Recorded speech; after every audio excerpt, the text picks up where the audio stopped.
Live from downtown Detroit, Local 4 News at 5:30 starts now. An evolving faith. Pope Francis releases a new document signaling some changes in the Catholic Church. It tops our news at 5:30. The 256-page apostolic exhortation released today makes no specific change to church doctrine, but it does signal the Pope's willingness to embrace some change. And specifically when it comes to the church's view of divorced Catholics. Nick Monticelli live tonight. And Nick, there's been plenty of reaction to this today.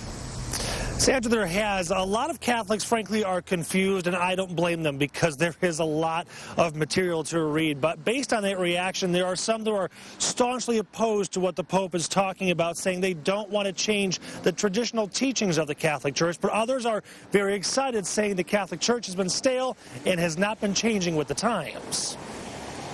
I've been longing for this for decades. Father John Staudenmeier is excited about what he calls a drastic change in the Catholic Church.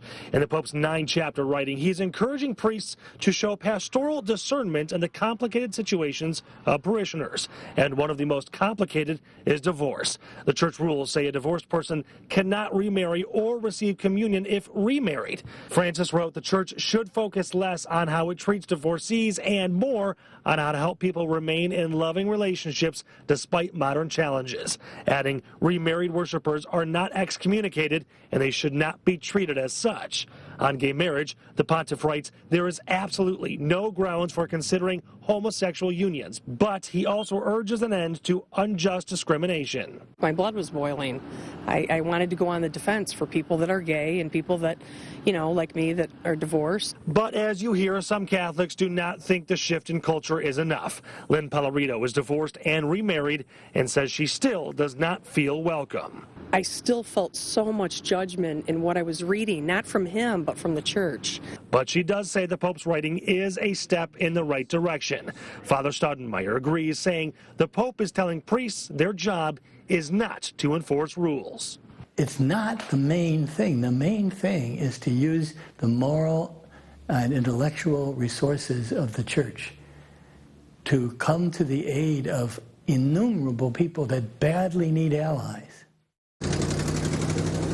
Now back out here live, the Pope also talked about sex education, saying it is more important than ever now in this age with it being trivialized due to the flood of pornography. He also talked about contraception. The church promotes abstinence during a woman's fertile period, but he said that is not only should be promoted, but he talked about the other forms of contraception. They are not against that. We are live. Nick Monticelli, Local 4 News. Yeah, Nick, there were a lot of things here that I think some people expected the Pope to talk about. Things like sex education. I think that surprised some people that he would include spending time on that topic. And it did, frankly. The Catholics we talked to said they hadn't heard that yet from the pontiff, but they were actually happy about it because that is part of the problem. A lot of teenagers don't have the proper education. That certainly, of course, leads to the rise in teen pregnancy. Well, as we've seen in this papacy, he is not afraid to move into new territory, that's for sure. All right, Nick Monticelli reporting for us live. Sandra?